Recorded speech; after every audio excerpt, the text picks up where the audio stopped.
I am a sperm donor. I have mentioned this a couple times over the past 6 months or so. The first I mentioned it was I talked about how I had a vasectomy 8 years ago, and before doing so, I had 5 vials of sperm frozen. And with the understanding that, I don't want to accidentally get anyone pregnant. In fact, I cannot. And the only way I know that I cannot do that or is to have a vasectomy. But I don't know that I don't want to be a father ever. I don't think so, but I'm not willing to convert or commit. So froze some sperm with that thought of if it ever happened, if I ever had the desire. The desire to be a parent has not crept up.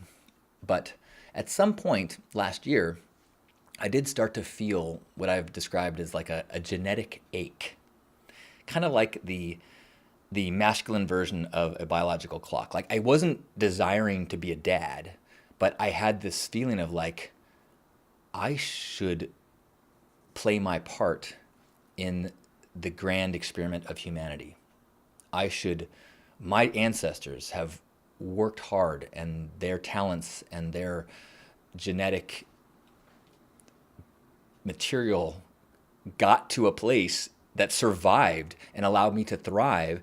And the way that the system is supposed to work is that those that thrive procreate so that the experiment can keep improving. And because I'm so lazy that I don't want to be a father and raise a kid, I'm going to just turn my back on all of my relatives, all my ancestors I felt this like one of the reasons why I got the vasectomy was because I had this epiphany that I could not be a part of an abortion.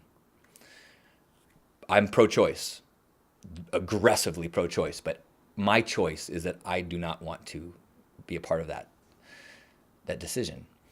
And one of the reasons is because that was a flow of nature that I did not want to use my ego mind to stop. Like if that's I did not feel like I was comfortable getting in the way of that flow of nature once it began. And I guess recently I started to feel like that's the micro, but the macro is evolution. And by me not procreating, I'm also getting in the way of that flow. And so I mentioned this in I think in silly terms on this broadcast and said, is there anyone who's out there who is looking to have a sperm donor or that would want, an Uncle John in that kid's life? And I was contacted by a woman and who was quite serious and was about to have an anonymous donor. And we began corresponding and then we met. And then we began this rather insane process of legally and officially and by the book creating a baby with medical means.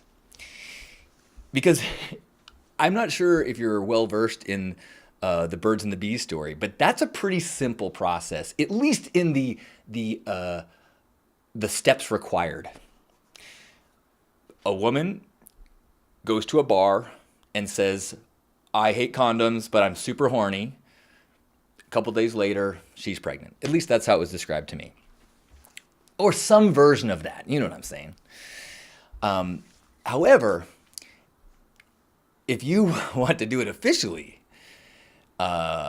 using medical test tubes and doctors and such, there are multiple organizations that are involved. There is multiple physicals and there's psychiatric exams, there's counseling, there's legal. This has been a 6-month process. And I got a notification this morning that 2 vials of my little swimmers, well, they're probably frozen still, but they're on their way to the mother or the intended mother. And this has been a really fascinating process that has brought up a lot of issues for me, a lot of fears, and a lot of people have brought things up to me and concerns and what about this and what about this and what about this and what about this and really it all came down to all the what ifs. The risk that I feel behind all the what ifs are not as painful or dangerous to me as the fear of what if I never did anything and I died with 5 vials of sperm that had to be terminated upon my death. So, I am not going to be a father. I am a sperm donor, but I am playing a part, genetically at least, in the creation of a new little person. And I don't know. I feel in some ways, to be honest, I feel in some ways like cowardly. Like, you don't got the balls to be a real father. You're not willing to sacrifice enough to be a real father. But at the same time, I mean, I still have 3 vials. And if I connect with a person that I feel like I could co-parent with, maybe. So this is some partially cowardly, partially compromise, partially honoring my ancestors' contribution to the future of humanity. I think everything that I try to do in the world is a contribution to the future of humanity. In fact, one of the reasons why I got a vasectomy initially was because I felt like I didn't know how to dedicate the energy I felt was required to a child and also dedicate the energy I felt was required to the world in the ways that I was doing so. I now have changed my mind. I see so many people that are parents while also contributing way in grander than I do to the world. So that's a cop-out. I get that now. But yeah, I had to. There's a contract between me and this wonderful person who's going to have this child. And initially, the initial draft of the contract was that I wasn't able to speak about it in right here. But we adjusted the contract so that I could speak about my experience and saving the experience of the mother and child to their own.